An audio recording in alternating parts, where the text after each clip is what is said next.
कामचोर बहू। कांता बहन की दो बहुएं थी, बड़ी कल्पना और छोटी प्रिया। कल्पना का जैसा नाम वैसा ही काम। सारा दिन कल्पनाओं में रहती, ना कोई काम करती ना कोई धाम। अरे कल्पना बहू, जरा अच्छी सी चटनी पीस दे, आज कुछ मजेदार खाने का मन है। पेट में जलन हो जाएगी माँ जी बुढ़ापे में, और वैसे भी मेरा काम करने का वक्त शाम का है, अब प्रिया को ही बोल दो। इतना कहकर कल्पना वहां से चली जाती है। कांता कल्पना के ऐसे रवैये से काफी परेशान रहती हैं। मैं बना देती हूँ माँ चटनी, ऐसा बोलकर प्रिया माँ को चटनी बनाकर प्लेट में खाने को देती है कि तभी वहाँ कल्पना आ जाती है। अरे वाह चटनी, जरा चख कर तो देखूं, बड़े दिन हो गए।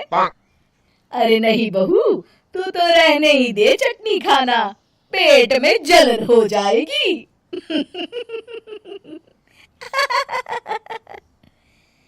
इतना कहकर कांता और प्रिया दोनों हंसने लगते हैं।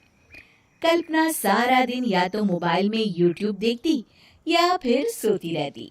उसका कमरा भी बिखरा और गंदा रहता।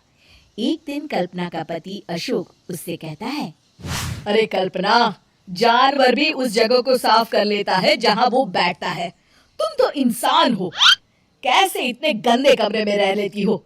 देखो सारा सामान यहाँ वहाँ बिखरा पड़ा है।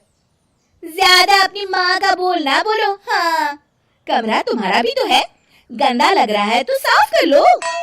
पता नहीं तुम्हारे साथ मैं कैसे जिंदगी बिताऊंगा। इतना कहकर अशोक वहां से चला जाता है। कल्पना बस खाना खाने कमरे से बाहर आती और फिर से कमरे में चली जाती।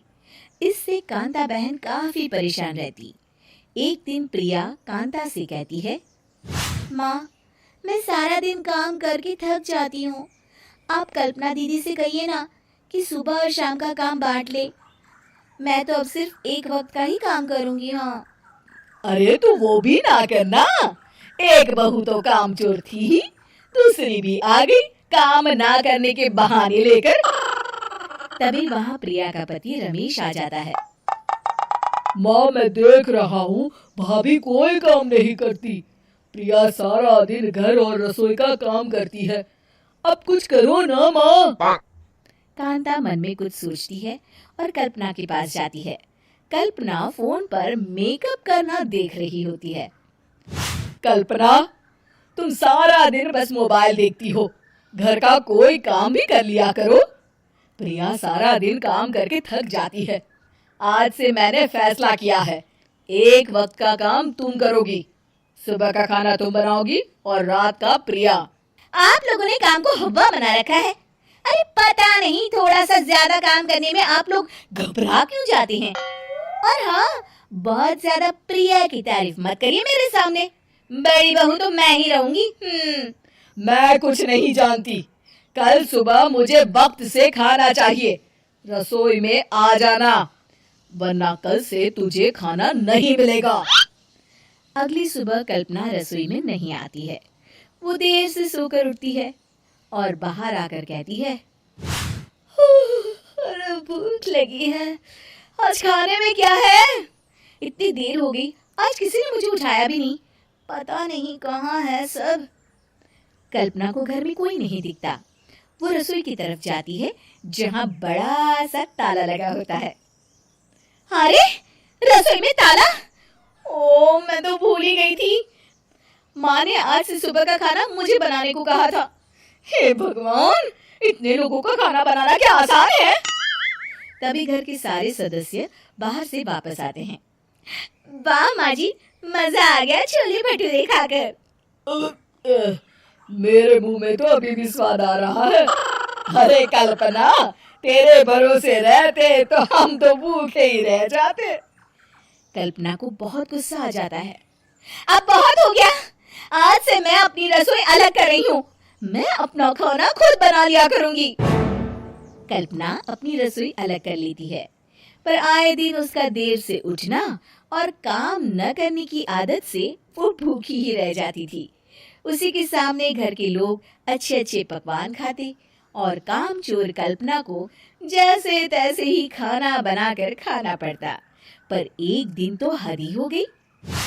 माँ, दीदी आज सुबह से कमरे से बाहर नहीं निकली, हमें जाकर देखना चाहिए। सो रही होगी कामचोर कहीं की। पर तुम कहती हो तो चलो देख लेते हैं उसे। कल्पना कमरे में पेट पकड़कर बैठी होती है। हाय मेरा दर्द, पेट दर्द के मारे मर रही हूँ मैं।